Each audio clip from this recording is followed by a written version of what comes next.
All right, we are live. Welcome to a brand new episode of Fins Talk Overtime. Usually we're Monday nights, but we're Tuesday night today, and that's just fine. We got two very special guests. But first, I'm Bobby Melendez. That's Bret Legassi.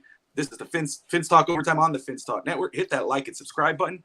Below us here, as you see, we got two special guests, the new members of the Fins Talk Network family. We got Mike, the Hebrew Hammer Brown, and his pops, Lewis. First off, guys, let's start it off with Pops. How you doing, my friend? Doing great, man. Thanks for having us on. We've been talking about this for a while, and I can't find enough people who will let me talk nothing but Dolphins 24/7. So I'll take you all back to 1966 if you need me to. No, we're good. We're good. Thank you. Mike, man, how you doing? I'm good, brother, man. It is it's very, very humbling and exciting to be here, to be a part of the new platform that you guys are building. We just look forward to being the best teammates we can be. We don't need to be Jimmy Butler. We don't mind being a Duncan Robinson, a Tyler Hero, if you will. We are okay coming off the bench, doing what we need to do to help get the wins. Wait, that what Tyler Hero is? No, I root for him because he's a white basketball player, but that's besides the point. That's 100% besides. We're gonna go into a little goon squad. He wants to be the JJ Redick. That's true. The Mike Miller, if you will. Yes. Yes. Wait, is he the guy to hit all those threes against the Celtics? What's up, Steve? Good, man. Oh man. So hey guys, again, you guys welcoming to the team. You guys are the new Miami Dolphins show on the Fins Talk Network. It's called Bottoms Up, Fins Up. It's going to be on Thursday nights at 8 p.m. Eastern time. And the first episode is actually this week. So we got Overtime, Goon Squad tomorrow, and then we got the first episode of Bottoms Up, Fins Up with Mike and his pops, Lewis. What's up, Cat for Life? So make sure you hit that like and subscribe button, set your reminders to remember to tune into that show. So first, before we discuss the show, I want to talk to you, Lewis. I want to talk about talk about your Miami Dolphins fandom, how it started, how did you become a fan, and what's some of your favorite memories as a Miami Dolphin fan? I was born and raised in Hollywood, moved in the summer of 72. My dad was a huge sports fan.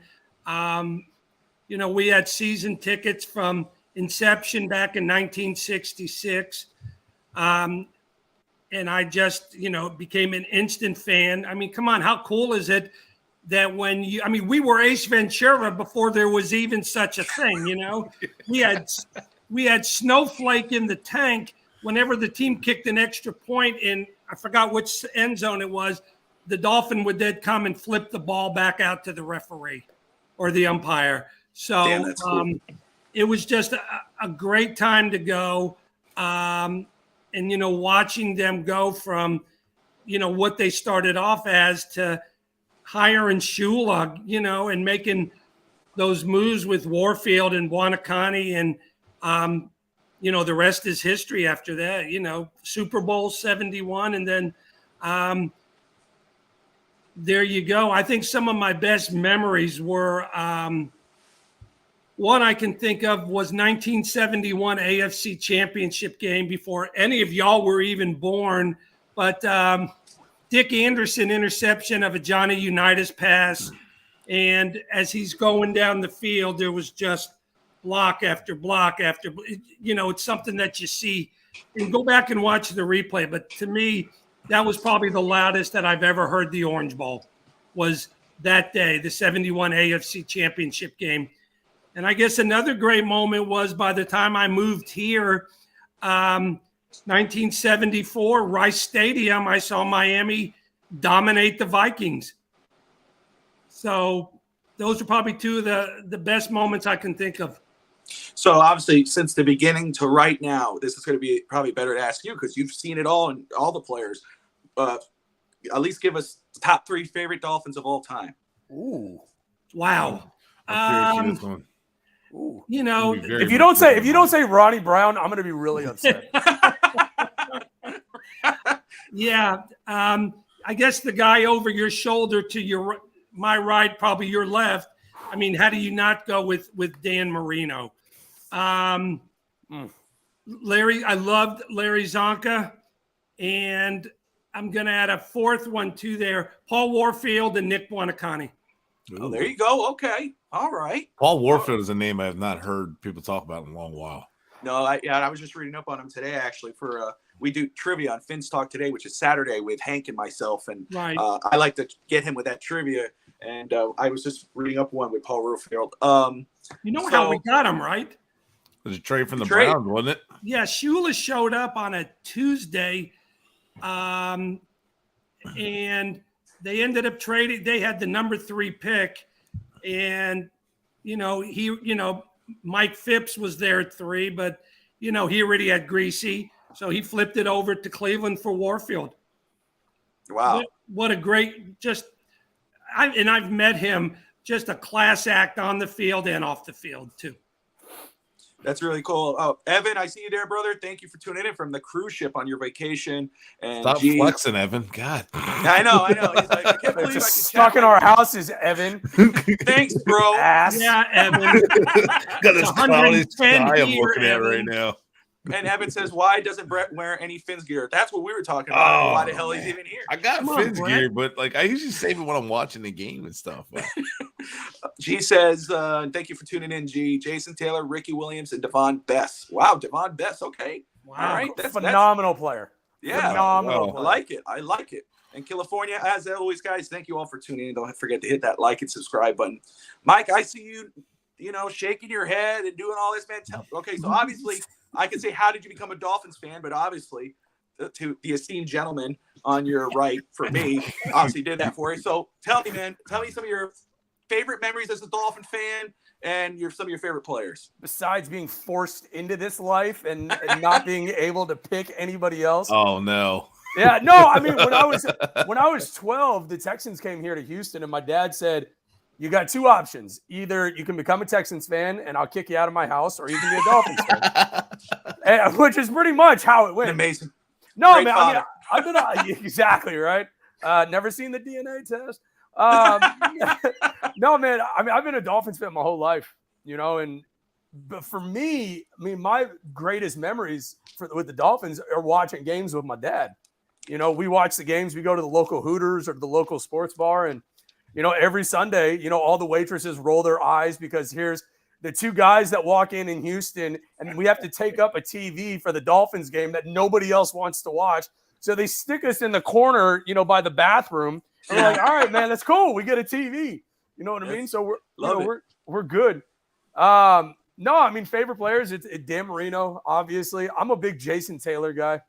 I think Jason Taylor was just the epitome of bad.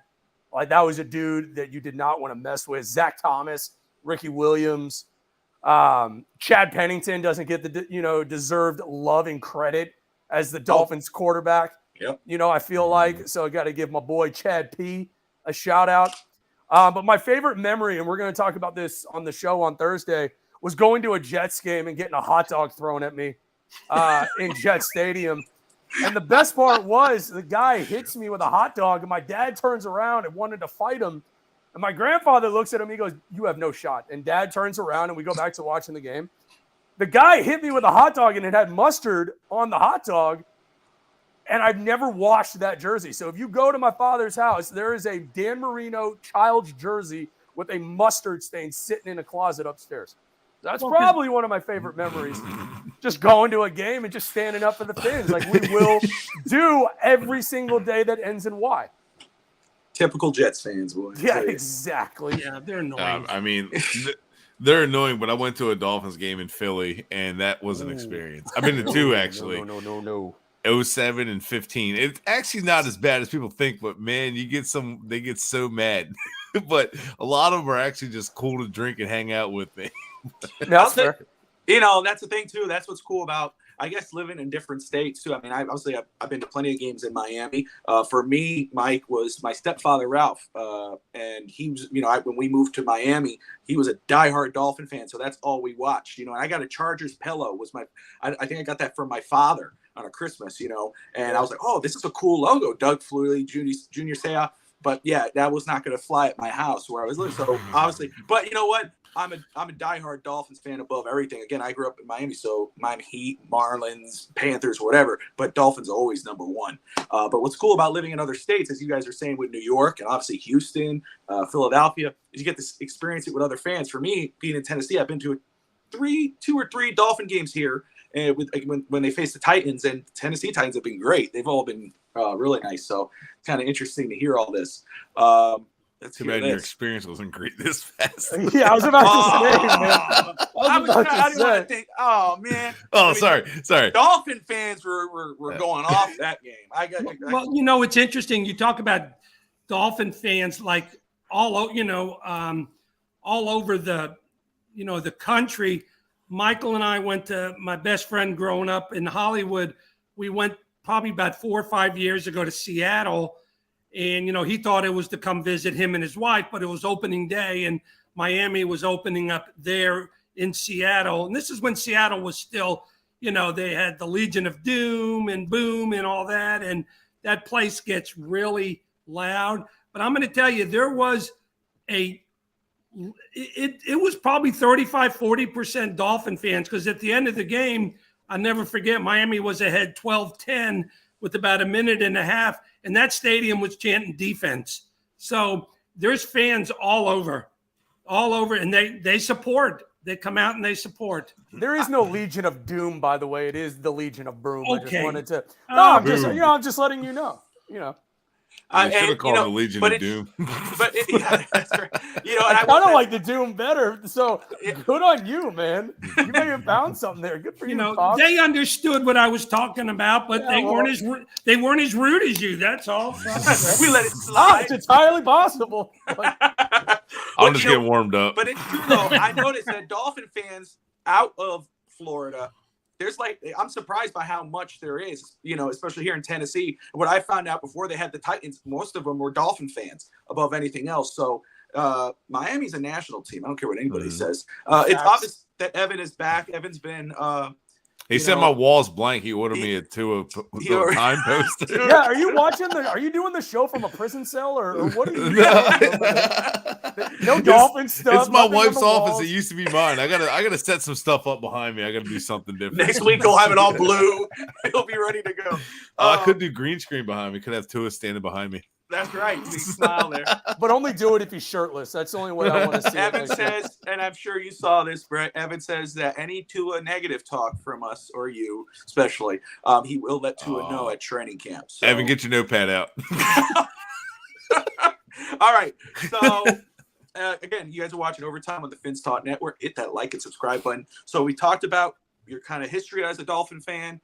Now let's talk about this new show. You guys are going to premiere your new show this week on the Fins Talk Network, Bottoms Up, Fins Up, with Mike, the Hebrew Hammer Brown, and his dad, Lewis. So, Mike, man, fill us in on this show, brother. You know, you guys have been doing a show together, beer, sports, whatever. I think you're almost at your 200th episode. Is that about right? Yeah. August 20th will be the 200th and final show. Yep. Wow. And so you guys are finishing that up, and you're going to start this Dolphins podcast.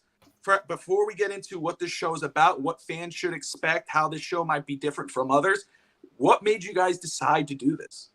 So locally, it happened a couple years ago where I had a bunch of buddies, you know, we're all talking shop at the bar and, you know, just around just talking sports. We got tired of hearing the same old sports talk, right? Same old boring sports talk for 12 minutes. Here's 4, you know, commercials. It's the same stuff, and it's the same people. And we started thinking, we were like, you know what, man? What about a dad and son just chopping it up? And on beer sports, whatever, we make fun of each other, right? If he says something wrong, I call him out on it, which is what a good son is supposed to do. Yeah, on one of the shows, he took 11 minutes chopping on me because of the colonoscopy. So, yeah. You know? It's stuff like that, you know, that, yes. No, we wanted to do the podcast from the colonoscopy room, but. And I was willing to do it too. Your mom was going to hold the camera. It was going to be great. Oh my God, man. That's the scary part. But I mean, we're Dolphins fans, you know, and we talk shop and we, you know, the idea of being able to do a show with my dad, honestly, you know, is something that I couldn't pass up. You know, it was about 6 months ago where he became, the official co-host of Beer Sports, whatever. And he would always come on basically every show anyway. So we wanted to brand it as the first father-son Houston sports talk podcast that was around. And when the opportunity came about for a Dolphin show, and we said, we got to do it, because we think that this year is going to be special. And we're as high on this roster for the most part. We'll get into some guys that, can go ahead and leave the roster sometime soon.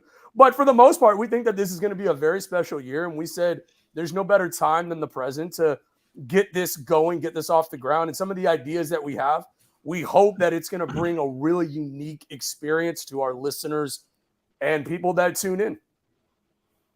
Very cool. I love what you're saying too about, because that's kind of when I started mine, or how I wanted to start mine. And I've talked to Bret, Hank, Evans up on here. I've talked to him and anybody, I'm talking to you guys now about it. I noticed the same kind of stuff in regards of, YouTube shows and podcasts. It's usually a lot of the same thing. They'll be talking about, this certain pass or this certain video or this certain training camp. And I was like, I want my shows to be more about like what you just said. You're hanging at the bar with your boys and you're talking sports. You're laid back. You're, the people, even our viewers here who are watching, they're a part of this show. They might not be here on the screen, but they're involved. They're discussing with us. I'm interacting with them.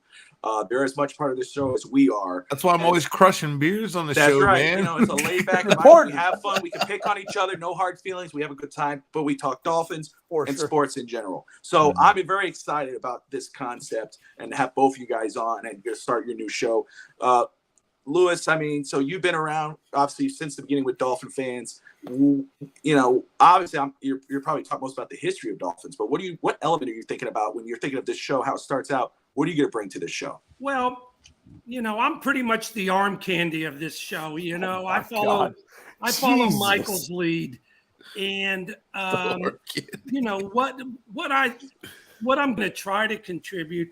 Michael is, all you guys with this electronic. You guys know. When Tua takes a crap before anybody else does. It's there. Michael will call me and say, "Oh my God." But I think what I'm going to try to lend is I'm really excited about this team, and I'm going to try to lend some things like, this team reminds me a lot of like the 83 and the 84 team that they had before they went to the, before Montana kind of crushed them up. But, so I'm going to try to bring some of that into it, but, today's team, which is what, nobody wants to hear about a lot about the past, but, every now and then it's nice to kind of interject and, look at some of these guys and say, oh, these guys remind me of Mark Clayton, or these guys, remind me of Bill Stanfield stuff. They have no idea who I'm talking about, but you can kind of just lend some credibility to the whole thing, and usually I just try to keep my mouth shut. And when Michael calls on me, there I am. So, and Mike, man, so it's you and your dad talking Dolphins, talking shop, laid back atmosphere. Is it just going to be you guys? Are you guys planning on having any guests, or is it, how's that going to turn out?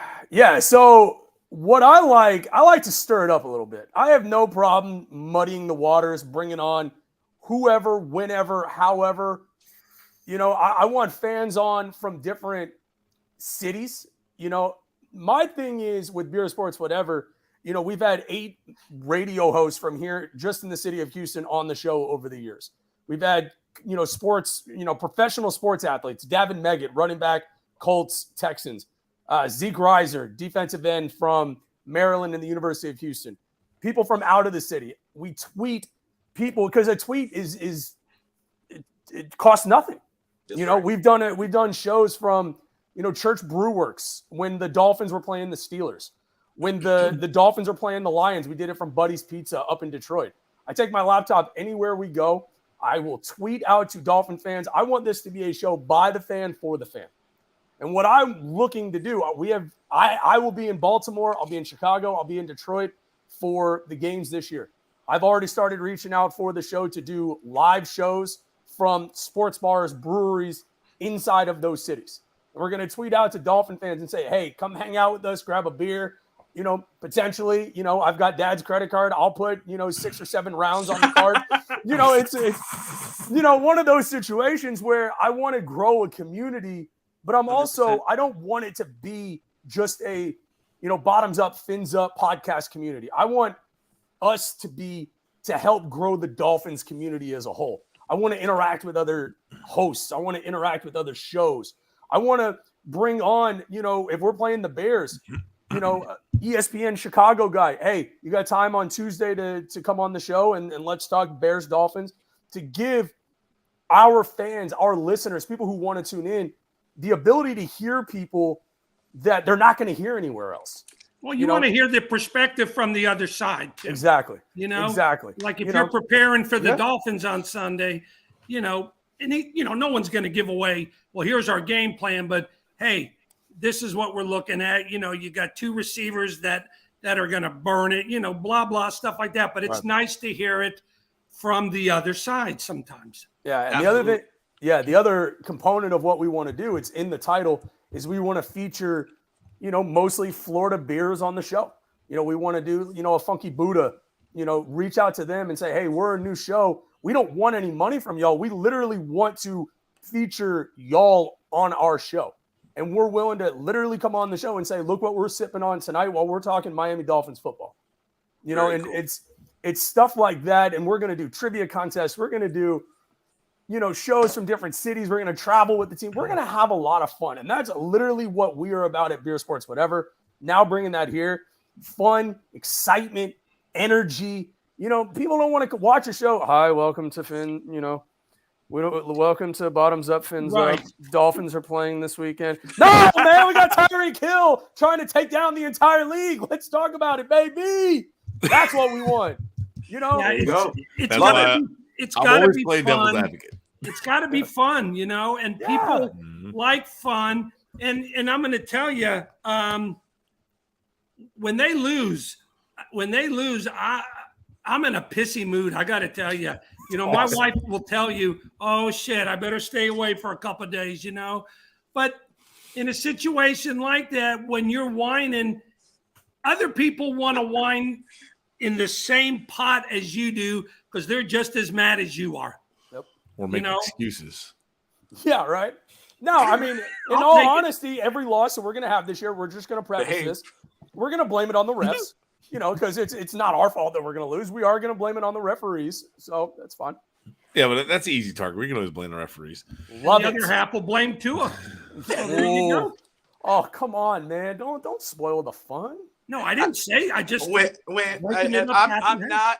You guys have watched the show before, so I know. I was just gonna say this, and I know Bret. I mean, Evan's gonna say something here, and we're all fair. If Tua succeeds, we're happy, whatever. But when you were talking about, we know when Tua takes a craft before everybody else, well, if you're watching the game on Sunday. Anyway, I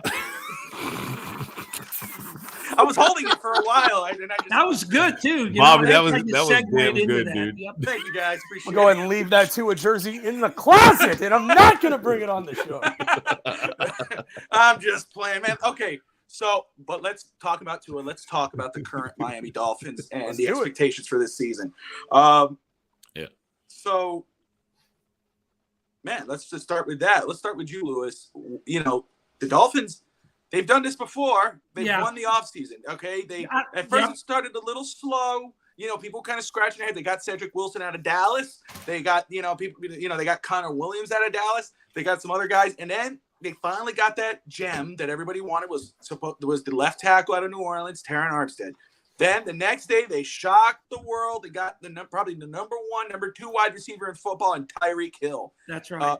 They made the big splash. They got one of the top receivers to help their young quarterback. This is not the first time. This is the third time with Brandon Marshall for Chad Henne, Mike Wallace for Ryan Tannehill. Now Tyreek for Tua. So, but it's Mike McDaniel, flashy head coach. Everybody's excited about this young guy. It's his first time as a head coach. Tell me, man, are you excited? What are your expectations for this year's Miami Dolphins? I'll tell you, and I'm going to be very upfront. I'm not a big Greer guy. But he's better than Ireland, who was better than nobody. So, I've seen this before. I thought, the receiver from Dallas, nice pickup. We probably weren't going to keep, Preston Williams. They were probably going to get rid of Parker maybe. Connor Williams, I watched him all 4 years at University of Texas. Wasn't sold on him. I'm still not, but, I'm looking forward to possibly, he's been in the league 2 or 3 years. The Tyreek Hill thing blew my mind, okay, because I did not think they had the guts to go out and do something like that. They unloaded their picks and they said, we're going for this guy. And it's like the same feeling, except better than when they, spent all this money on Ndamukong Suh. That was a splash. But this is something to where you put him and Waddle together. I mean, then they go out and pick up 2 or 3 running backs from Frisco. They get the guy from Arizona. I like Sony Michel. I like that. I'm excited. I would like to see this offensive line really come together because there's speed to burn on this team, and I haven't been this excited since probably the Marino Duper Clayton years.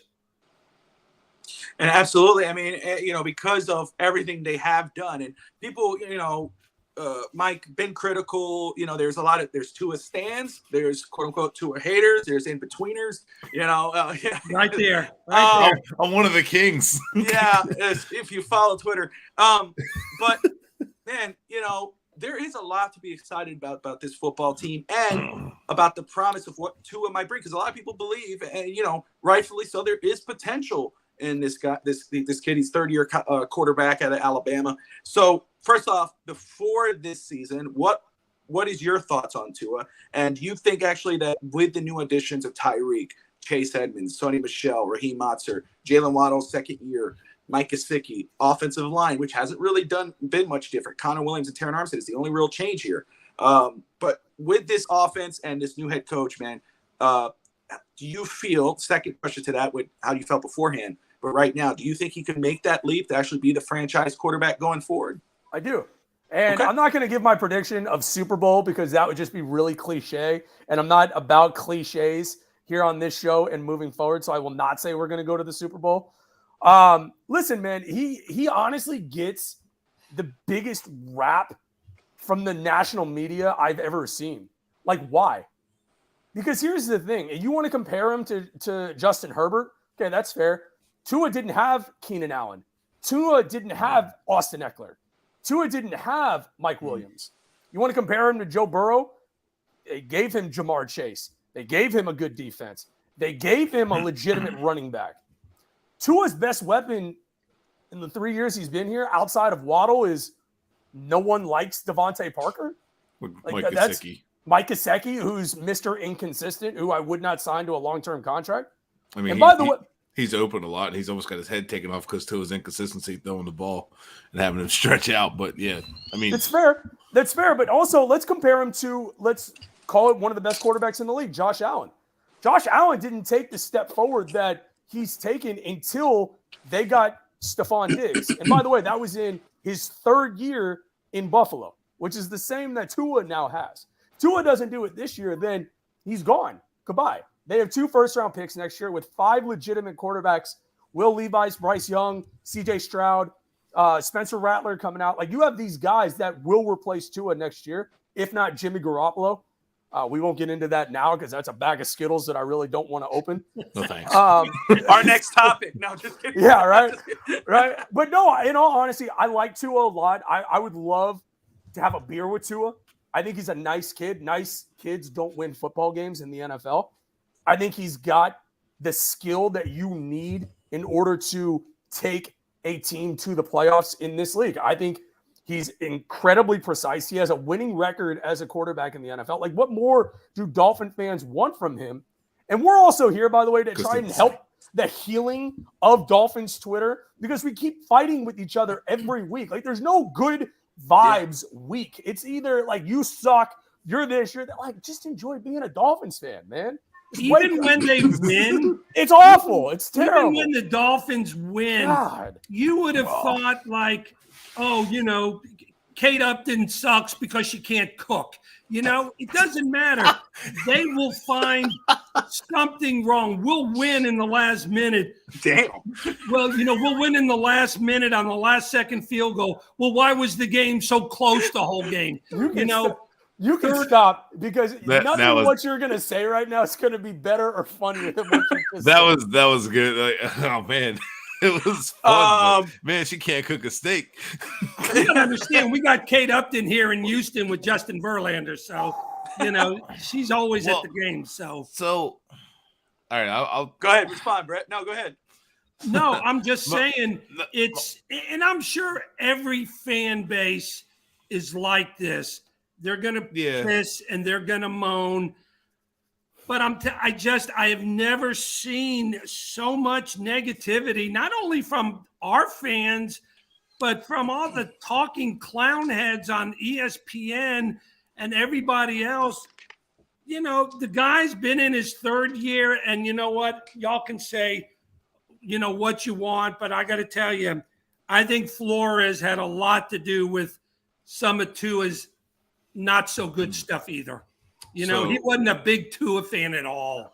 So I'm going to say one thing on that. Okay. So Flores sent, and I said this after I said that Flores wanted Herbert. And he sent Gotze out to go watch Herbert. And Gotze had the idea to have Herbert throw that famous on his knees from the end zone, launch the ball 55 yards in the air.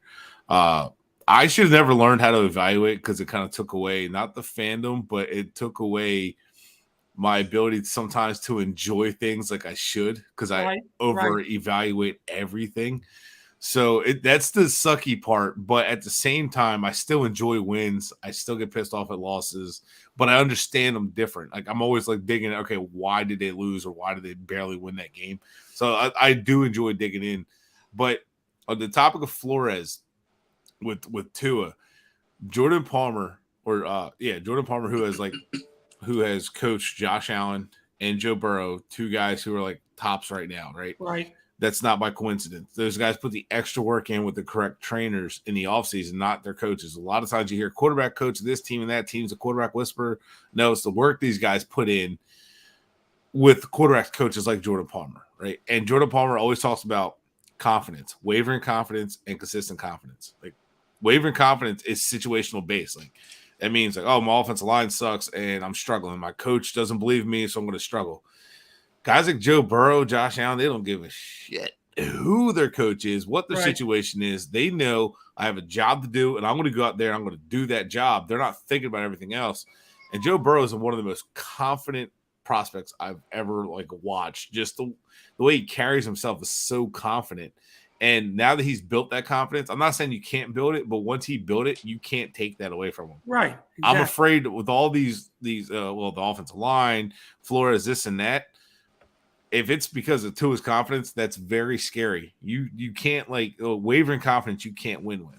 But the point that I've always made is Flores was terrible at hiring offensive coaches. The Chan Gailey hire. Yep. Oh God. Chan Gailey hired Chan Gailey because he wanted Justin Herbert. I guarantee it because that's a match. I still don't like that offense because Justin Herbert has been in a West Coast style system since he started in the league, and it's a perfect fit for him. He just flaws. He's very good at it.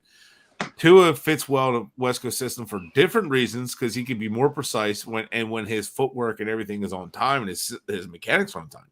It's great. But, his offensive assistant, like a play caller, was bad. And he tried to hire Mike McDaniel as offensive coordinator, but Kyle Shanahan blocked it. He knew that was going to be a bad idea. Right. So Flores just did horrible at hiring offensive coaches. He had 4 guys on the list, and they walked away. I think he was hard to work with, and I think that's part of the reason he was gone. He's gone, and I during that losing streak was like fire Greer, fire Flores, move on, start it over.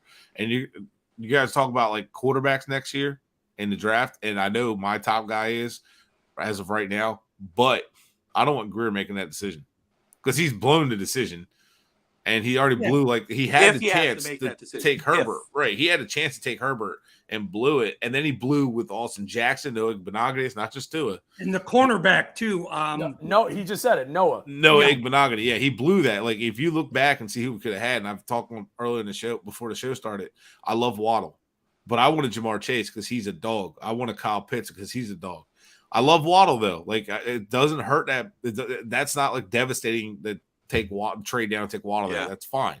But, like, taking Tua over Justin Herbert is showing to be bad as of right now, right? So he already blew that. He screwed that up. And if you look at the players he could have had and the roster could have had, he screwed it. So I don't want him making the picks if they don't make the playoffs this year and we need another quarterback. I don't want him making that decision. I do think, just real quick, I think McDaniel is the most important pickup of this entire offseason. And that includes Tyreek Hill and Teron Armstead. I think both of those guys are phenomenal additions, no doubt. McDaniel, the way I see it, is special. Like, he's Sean McVay level special. That's his ceiling to me. He's young. He gets it. He relates to the players. Like, there was a video earlier this year of him and Deebo Samuel having lunch together. He's wearing Jordans. He's doing all these different things. It's fun. Like, it's fun to be a Dolphins fan. Like, Flores, you felt like you had to, dress up like you're going in the Army, and it's like you're going to watch the game. Yes, sir. Yes, sir. And some guys win like that, and that's fine. Look, this respect Flores in the sense that it worked. He won, right? Like, I mean, he won and he had a winning record. Yeah. So, and with the roster he had and how he did in 2019, I still think that was really good considering the situation. And I just think tanking was just the way they did 2019 was unnecessary. However, it worked out in a way, but like Flores did really well with what he could do. The signing of Jacoby Brissett was just absolutely stupid. It's terrible. Slowest feet I've ever seen a quarterback. So honestly, that I like Mike McDaniel and I hope he succeeds. But you're right. It's the most important part. If he fails, the whole thing fails, and it doesn't matter. We're hitting. If he fails, we're purging. And Greer's gone. You know what I mean? Like this. Well, and as he should be, since he hasn't won or even gotten into a playoff game. He's been with the team since 1999. Wow. I do give credit to Stephen Ross for opening that pocketbook this year and going and making the additions that they made. Re-signing Ogba is massive. I did like that. Restructuring the deal of Xavier Howard, keeping him happy, the first or second best cornerback in the league, Armstead Hill. Melvin Ingram. That's going to be a good pickup. Melvin Ingram, that's a great call by you. And they got competition at every position, depth at not every position, but they have depth. The running backs, we could talk about Edmonds and Michelle and Mostert having injury issues. However, they're going to keep likely Ahmed or Gaskin. So you're going to have 4 running backs. And now, they're going to have depth there. You're going to have depth at receiver. Like, Cedric Wilson was not a sexy pickup. And I was like, this is who our playmaker is. Then they get Hill. Now, all of a sudden, it's like, okay, now we got depth at receiver. Now we got some move around, Then we just signed Mohamed Sanu today. You signed him today. So who knows the system? If he makes team, makes team. But like now we're no longer like Preston Williams aren't like, oh man, he's going to be like our 4th and 5th. Now it's like, man, him and Lynn Bowden could be on the outs. So no longer relying on like just another guy anymore. No Jags anymore. Well, you had to keep Preston Williams because Devontae Parker needed someone to keep him company on the IR. 9 or 10 weeks out of the year?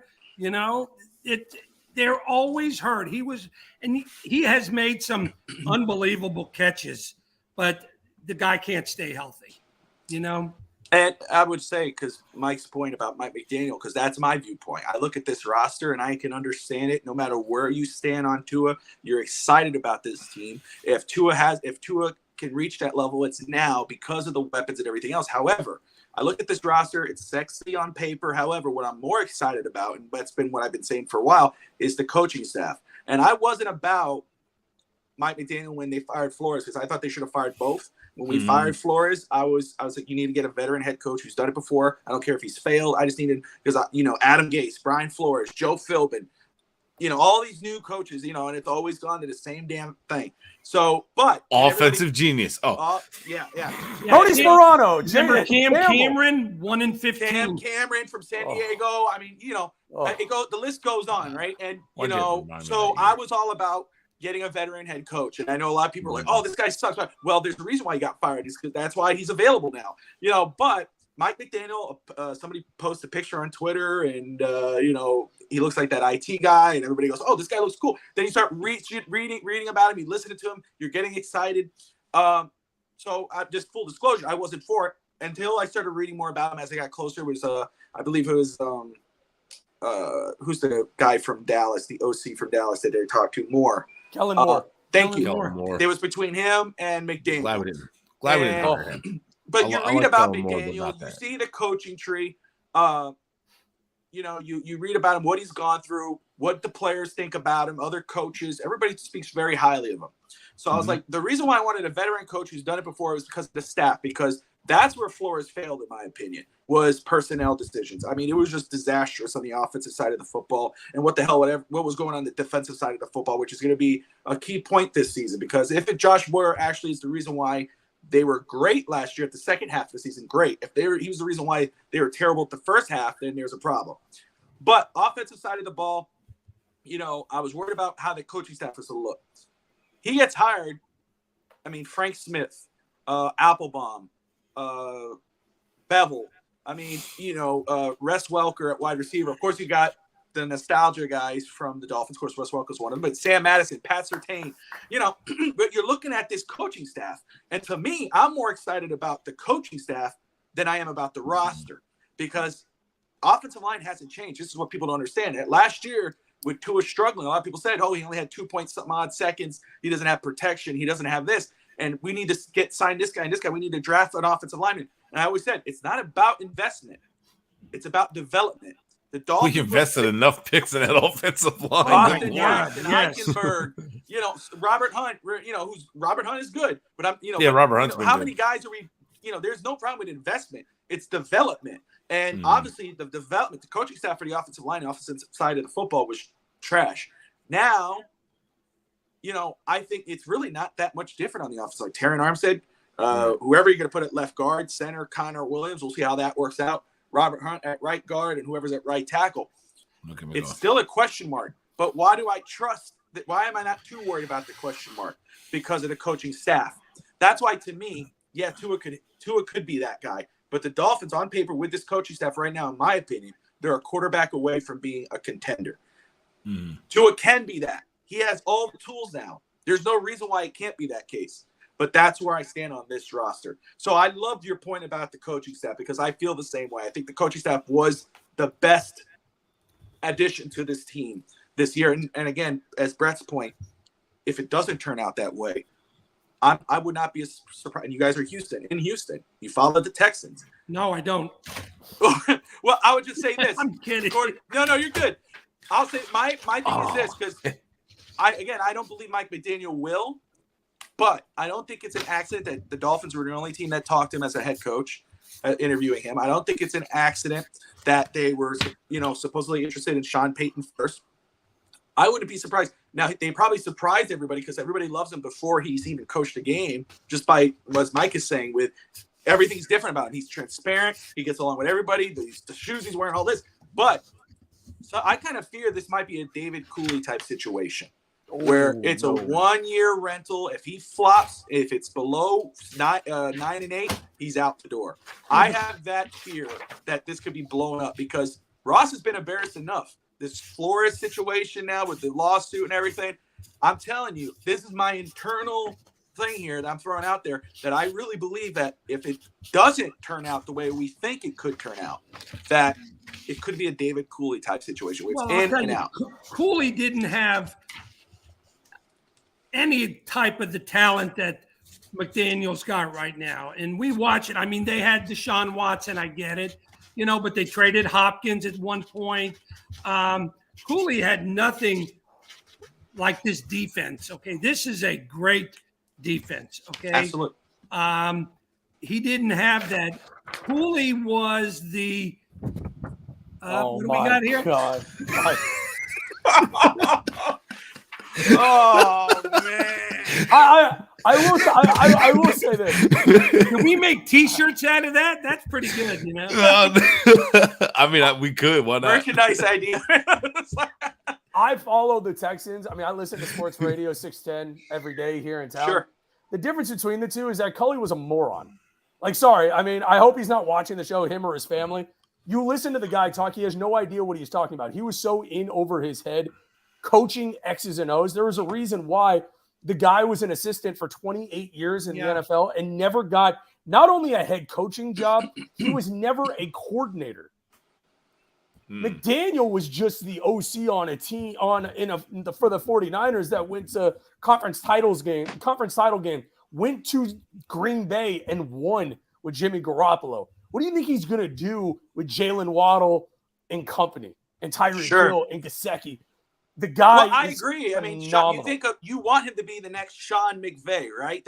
For sure. That's the bar, right? And he comes from that tree of Dan Quinn. I mean, that's the bar is Sean McVay, and he has the weapons. I know people want to compare Debo, whatever, and but Tyreek, Jalen, Cedric Wilson, Easy E, who we drafted. I'm not comparing them as coaches. I always forget about him. Damn it. Yeah. I'm not comparing him as coaches. I'm comparing the situation. I think my thing is I think that he was the more, and again, I'm saying that I feel he will be successful. And that's different from Tua. They're not on the same here, Tua has to get there. I think McDaniel is, I think he's going to get these guys excited. I think they're going to want to run through a wall for him. I think this team's going to be hyped up. I love the Bridgewater signing. I think that was so smart compared to the Brissett signing. Well, that's funny you bring that up because you were talking about you wanting that veteran head coach presence. What I think back about is a lot of our great quarterbacks in the past had that veteran backup. Okay, Earl Morrall. Once again, y'all weren't born. Earl Morrall, genius. Signing Shula, bringing him over from the Colts. Greasy became a different player, okay? Don Strock from Marino, okay? Strock was there. That was his mentor. That was his guy to come bitch about Shula to. That's why I hated when Fitzpatrick left, okay? Yeah. I think Fitzpatrick was Tua's sounding guide to where he could go and complain if he had a bad day. Fitzpatrick still felt that he could play, and I'm going to totally agree with you that the Brissett signing was a disaster, okay? I get it. Tua was hurt last year, but come on, Brissett, and you can't beat a defeated Jacksonville team. We lost to Jacksonville where, in England? How embarrassing was that? We lost to the Colts 1-4. Lost to Atlanta. A veteran presence, and I think that's what Bridgewater gives them. And the thing is, too, that when Fitzpatrick, if Tua went down or was stupidly pulled out, when they were winning games, they should have let Fitzpatrick in, but they wanted to put Tua in. Then Tua wasn't ready, and they pulled him out. That messed with his confidence. That was, then again, bad personnel decisions. But when Fitzpatrick was put in, you were confident you could win that football game. Absolutely. With Brissett, you did not have that confidence. It was like, if it happens, it'll be a surprise. Okay. But you never with Bridgewater, because if Tua goes down with an injury or whatever, I feel I have that confidence that the Dolphins could still win some football games with him at quarterback. And like you said, as a sounding board, because he has been injured. He has come back from injury. He's been successful on some teams. So it's good for Tua to have that, but not have to worry about looking over his shoulder about someone stealing his job, unless, of course, he just flats out. Well, and y'all were tuned into this more. There was a story after Flores got fired about this huge blow up at halftime of the Titans game last year. The second to last game where I was there. They had their ass handed to them.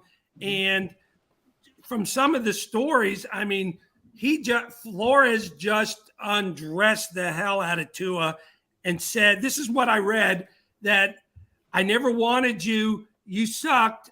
I think Mac Jones is better than you. I wish we would have drafted him. Any of that true? I read the same thing. I don't know if it's true because I think it's a lot of his side, her side, the truth. You know, I wouldn't be surprised that if some of it's true. I know he's denied it because he was on with Omar Kelly and someone else, and he's denied any kind of rift with Tua. But obviously, if you look at Tua's body language, that's one thing I was excited about McDaniel too. Because if you look pre-McDaniel with Flores and Tua, Tua is very, as you were saying at the beginning of the show with certain shows, you know, ESPN, you know, oh, thank you for tuning in. This guy has a game, blah, blah. That's kind of how Tua was. He was very, you know, melodramatic, you know. But now, even before then, I mean, McDaniel's on the airplane. He's telling him, exactly. He's saying, hey, man, my job is to get the best out of you. My job is to do this. And Tua has the biggest smile. And if you look at every interview, so staged. It's a different type of guy right now. Does that translate into a different type of player? We're going to see. Now, does he have it in him? I believe he does. I think he does because he's shown it in Alabama. But obviously, college is different from pros. But now he has the weapons. We're going to talk about Tyreek Hill and what Tyreek says about Tua and what he's been leading that hype train more than anybody right now. But Mike, I don't disagree with you. I think there's a chance there. But, you know, it falls both ends. It's his time with the weapons now. There's no more excuses, as everybody's been saying. He has the coach who believes in him. He has the weapons. He has his number one wide receiver who's leading that hype train for him to be successful.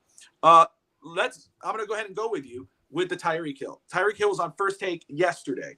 Now, again, Tyreek Hill's been on his podcast. He's been talking to other people. I mean, he's been leading this hype train since he's been traded to the Miami Dolphins. It was between the Dolphins and the Jets. He chose the Dolphins. Whether you believe it's for Tua over Zach Wilson or money or whatever, because he says I would have stayed in Kansas City if they would have paid me what I wanted. But since being here, man, he's been on that hype train. I mean, why wouldn't you stay with Patrick Mahomes though? And money. And that's no knock on Tua. I mean, like, you're playing one of the greatest quarterbacks playing right now. Sure. And you get paid that, yeah. So I'd rather stay right where I was. But he chose Tua, and he chose now to really put a bullseye on his back too, because he's saying a lot of great things about Tua. Saying, man, this guy's, like on ESPN yesterday, the most accurate quarterback in the NFL. I mean, he said he's more accurate than Mahomes. He's doing all this. So he probably throws the more catchable ball. Like, it's softer. Sure. You know what I mean? Like, it's not as like a missile, because Mahomes really reminds you of Bret Favre back in the day. You know what I mean? So when he's saying that, he's meaning like within the first 15 yards, and Tyreek Hill catches a lot of passes in that range. Yep. So he's probably saying the ball is more catchable. It's more like friendly in that sense, where you're not like, oh my God, like you're running like, I think I dislocated the finger. You know what I mean? So it's like, that's what he's talking about. But like, but don't you think going out of his way to say two positive things too at the same time? Right. But don't you think though that I think Hill's trying to take some of that pressure off of Tua and said, you know what? I'm saying all this. Come on, bring it. You know, he was talking to that guy on ESPN this morning, you know, and he was just talking away. I just feel like he's just trying to take some of that pressure off of Tua. He could be. I think so. I had somebody tell me that he thinks that some of the guys are getting like a little irritated with Tyreek being like on shows, talking to, hyping to, and but at the same time, I do agree. I think he's trying to take some of that pressure off and trying to like make him more the bad guy, if you will. Like, throw some of that hate my way if you want to hate, like, you know, so like, I can handle it. Like, but I mean, I like that. You do want to see that, but I do think that Tyreek, we live in such a jaded sports society now that anytime someone says something, that people take it with a grain of salt, you know, and it's like, well, he must not be telling the truth. Well, who are you to tell Tyreek Hill what his truth is? Like, why does it matter? Like, stay in your lane. You're good. You can stay in your lane. Don't try and be in an HOV lane when there's only one of you in the car, because you can't do it. You know, and that's where I get the hate on Tua. Like, Chris Sims wants to go after Tua. Chris Sims is a nobody loser analyst that no one cares about or his opinion. Okay. Yeah. He also went to my alma mater, UT, and Matt Brown sold his soul to the devil to Phil Sims to get his horrible son there. And that's why they didn't win the national championship, because Major Applewhite should have been playing instead of crappy Chris Sims. Hey, Chris Sims is really good at what he does. He trolls. He's really good Yeah. at trolling Yeah. and getting people stirred up. You think he actually believes his rankings? Chris, No. Chris is brought up in a football family. He played professional football. He's smarter than But that's people why think. I can't stand He listening just to him trolls because it's the not shit out of it. about actually analyzing. Because I can understand somebody criticizing but being true to what they're talking about. But yeah, as you said, it's more about trolling Dolphin fans now more than anything. But you know what? It generates clicks, and that's why That's they do true. it. I'm not saying I and agree with it. It just generates clicks. And that's what it is that, I mean, I guess a big component of what we're going to do on our show, here's the thing that Dolphin fans don't talk about enough, or any fan base for that matter. Do you win the game? Period. End of story. Take the win. I don't care if they win every game 3-0. If the defense shows up and Tua looks awful and they do just enough to score 3 points and win every game, that's all we should care about. Like, get the job done. If he can be Matt Hasselbeck this year, they're going to the playoffs. This team is good enough to go to the playoffs if he's decent, manage the game, shut your mouth, 17 of 22 for 185 to 220, a couple scores, no picks. That's all we need from you, fam. My ceiling, and you brought this up a little earlier, and it was interesting. I wanted to say it earlier, but that for me, you said Matt Hasselbeck. I say Chad Pennington. I think if you could just game manager, protect the football, accurate like Chad Pennington, I think that the Dolphins could win games if he just sticks to that formula. He doesn't need to air it out 50 to 60 yards. That's why you got Tyreek and Jalen. It's not really to bomb it out. You just 10-yard out, 15-yard, 5-yard, I don't care. And they go 70 yards for the touchdown. It's the perfect situation really to protect the football. That's the main job that I believe for him this season. And consistency, too. Consistency. Run the drag routes.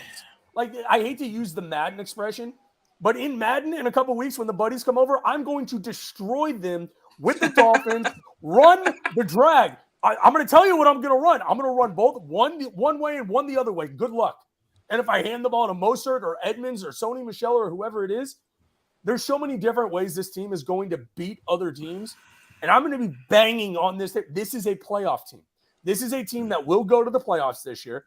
Do not be surprised if they win the division this year. I'm telling you right now, do not be shocked that if they beat Buffalo out.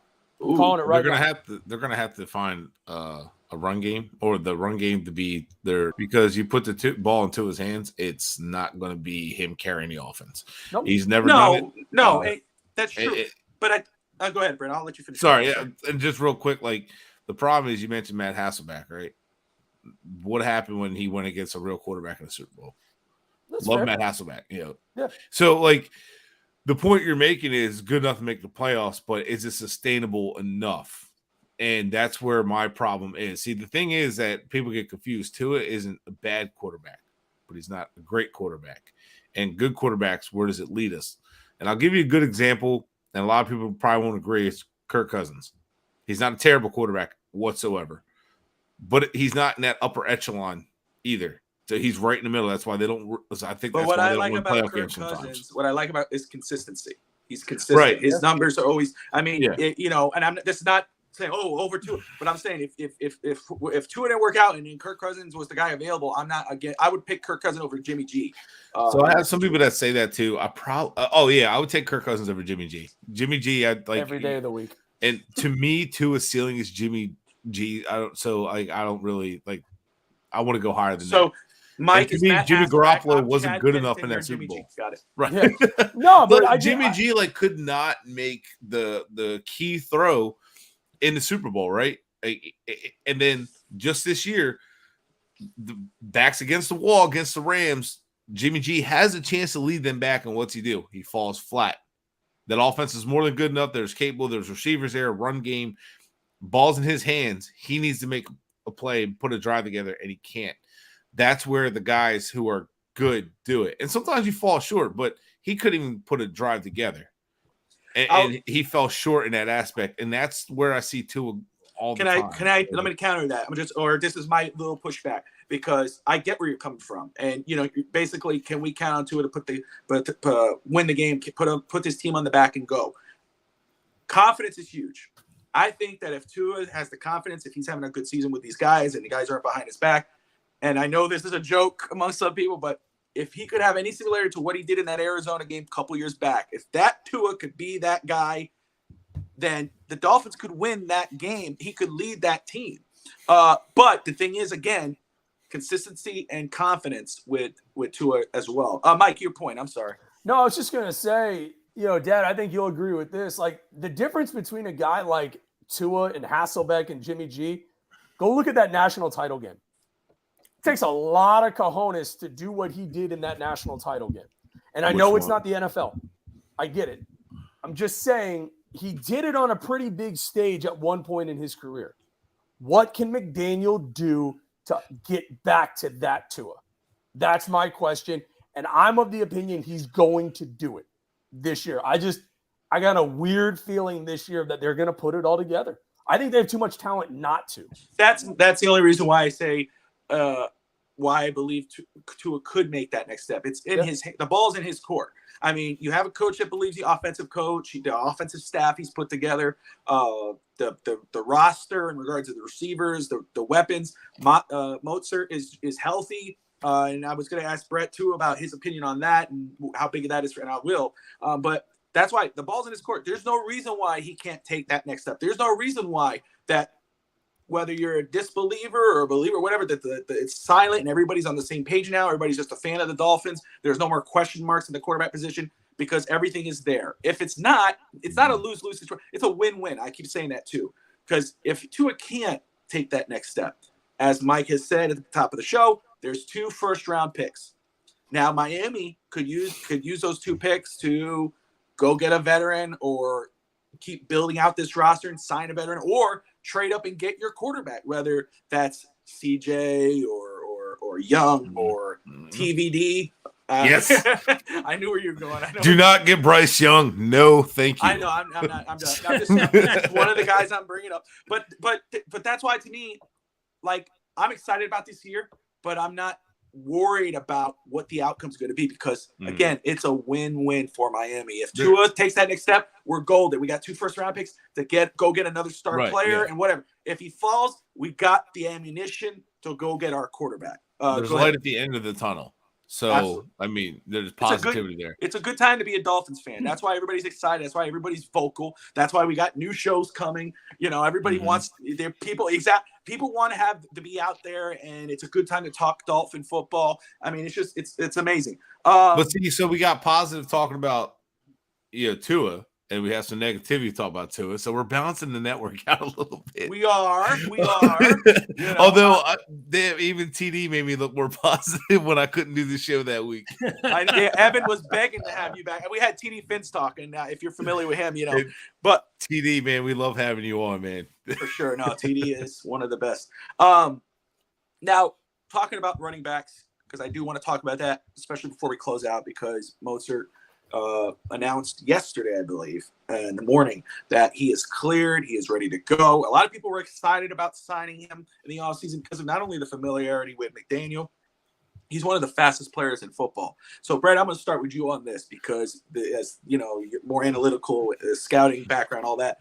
How big is this for the Dolphins? Because I do believe Chase Edmonds is going to be starting back, but I think Mostert's going to be a huge part of the offense. So, how big is him being actually healthy and ready to go to start the season? So, I mean, I think it's huge, right? Because he knows exactly what McDaniel expects of him. There's variations of this Shanahan-style system throughout the league that we've seen, and Mostert has shown to be explosive in this offense, right? He's shown to be very good. Now, we have a lot of concern with injury history in our backfield, right? Sure. So, I fully expect a guy like Dokes to maybe make the practice squad for that. But having him healthy, clear to go, and motivated and very humble guy. Like, that's what I love about Mostert. I was actually very excited we signed him just because I know he's explosive and I know he's a hard worker and he's driven. But it's great to have him fresh. And I love the fact that they signed him, but they still have Edmonds and they signed Michelle behind him. So they're not just going to just rely on Mostert, run him into the ground, knowing his injury history. They're going to, rotate it around. But I think it's big. I think Mostert's going to get quite a bit of the carries. I think Edmonds and Michelle will sprinkle in on third downs more than anything. But I think Mostert will be our start. And I think he gives the team the best chance to have a special running attack because of that speed, because of that ability. And I think, honestly, hearing that he's 100% cleared right at the beginning of training camp made me nervous and excited at the same time.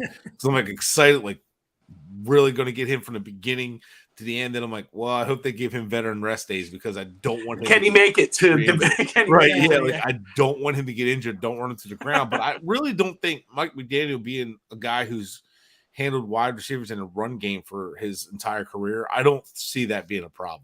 Right. No, I agree with that. I think it's going to be huge. And Mostert is the guy that he doesn't need much, and you can spread the defense out with him, and you can bunch the defense up against him with Ingle there. I'm really excited with Mostert and those two paired in the backfield a lot. So, no, I'm really excited about that, and I think it's huge for the backfield because I think Michelle and Edmonds is a solid duo, but it's not really much. You put Mostert in there, and all of a sudden that trio is even better.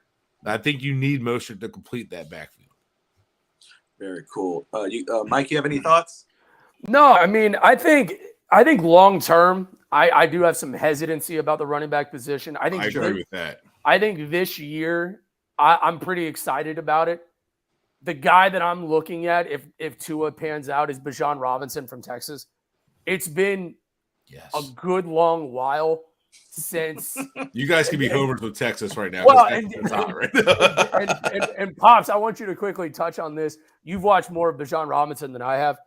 I mean, how long has it been since the Dolphins have had a workhorse, give them the ball, 25 carries, 100 and I know the league's moving away from that workhorse back and it's moving more towards a stable, but successful teams are still able to employ that dude. I think the Dolphins could truly benefit upcoming draft looking for a guy like a Bijan Robinson. This year, I think they're going to be totally fine. I think they're going to be explosive. They're going to spread the defense out multiple times. It's speed galore out there between Waddle, Mostert, and Hill. So I'm excited. But yeah, long term, I do have some reservations. I think the guy, Michael, you're talking about, the last workhorse, I think, was probably Lamar Smith. Ricky Williams. But Smith was a guy who it was the last playoff game I think they won. He carried the ball like 40-something times that game, and they knew he was going to get the ball. And I think that's the kind of guy Bijan Robinson is. Chan Gailey was the OC then. What? Chan Gailey was the OC. Oh, God. The only thing worse in my life being a UT fan was the year that they drafted Tannehill, first of all, coming from A&M. Oh, my God, I couldn't believe it.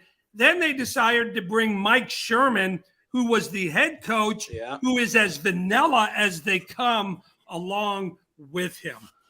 Yeah, that was pretty bad. But I think Mostert gives them that, Michael and I watch so many games, and it's 2nd and 1. They give the ball to whoever, no gain. 3rd down, they get 1st down, holding. How many holding penalties did this O-line have last year?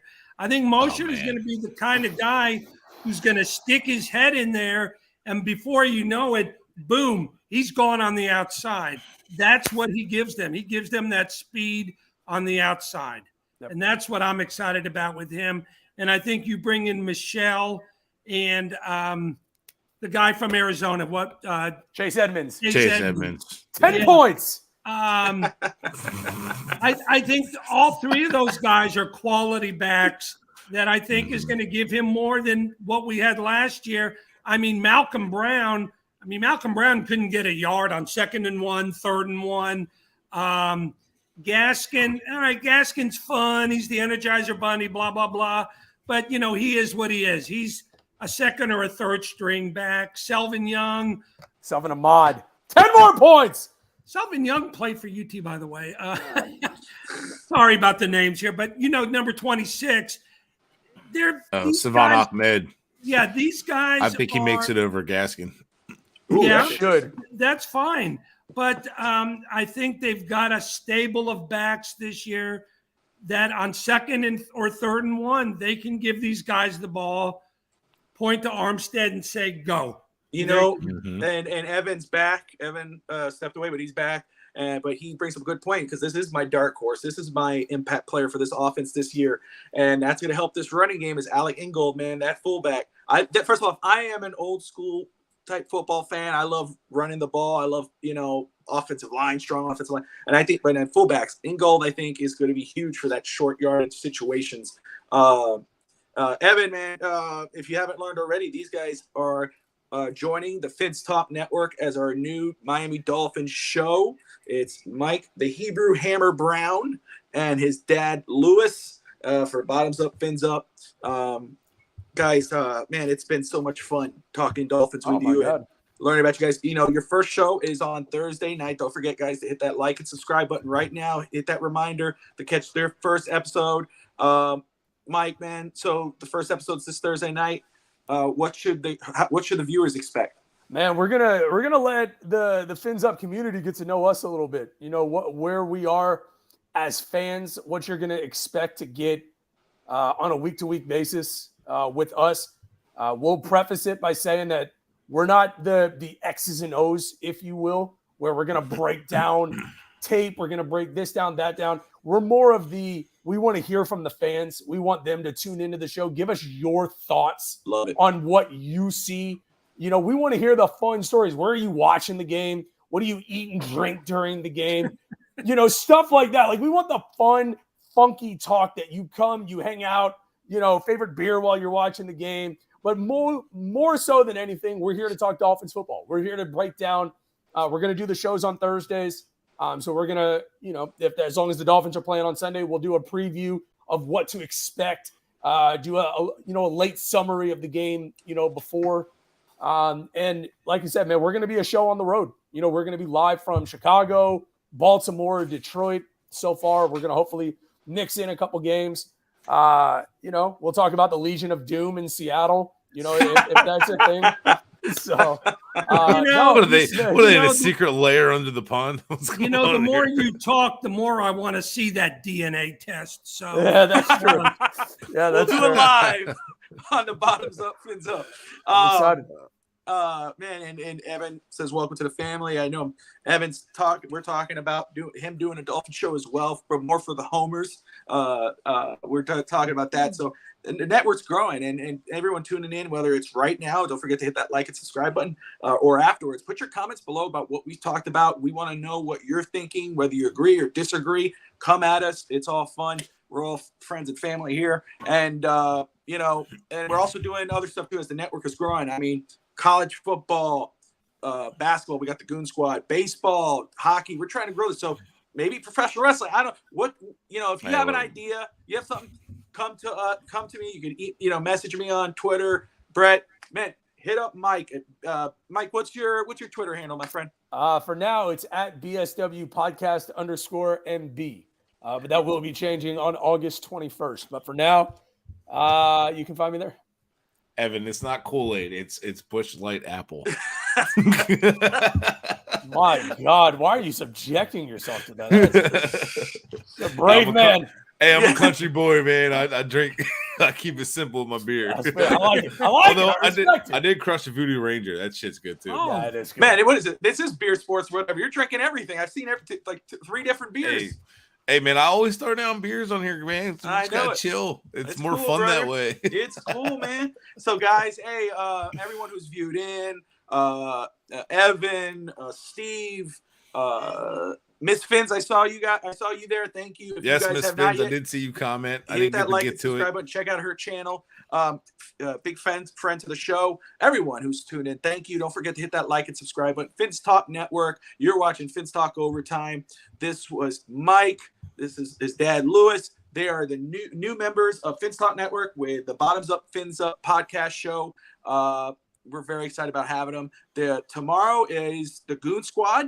We're talking Miami Heat, KD situation. It just keeps going all over the bullshit. Sorry. He's gonna end up with the Rockets. So I don't know why you're talking about Kevin Durant. I don't know what. So we're gonna talk about that. I know Juan. I was saying third and Juan. Juan's probably gonna be miserable. He's a young show. Alex is gonna say we're okay with Omir. Talk about that. So don't forget 8 p.m. Eastern, and then Thursday night at 8 p.m. Eastern on the Fins Talk Network. Bottoms Up, Fins Up with Mike, the Hebrew Hammer, and then his dad, Lewis. Catch the first show. And, of course, Saturday, Fins Talk Today with me and Hank. But, guys, again, I thank you both for coming on and, of course, joining the Fins Talk Network family. Until next time, guys, we'll see you guys tomorrow. And then Thursday, Fins Up. Fins Up! We can't thank you guys enough for making us feel at home already. So thank you.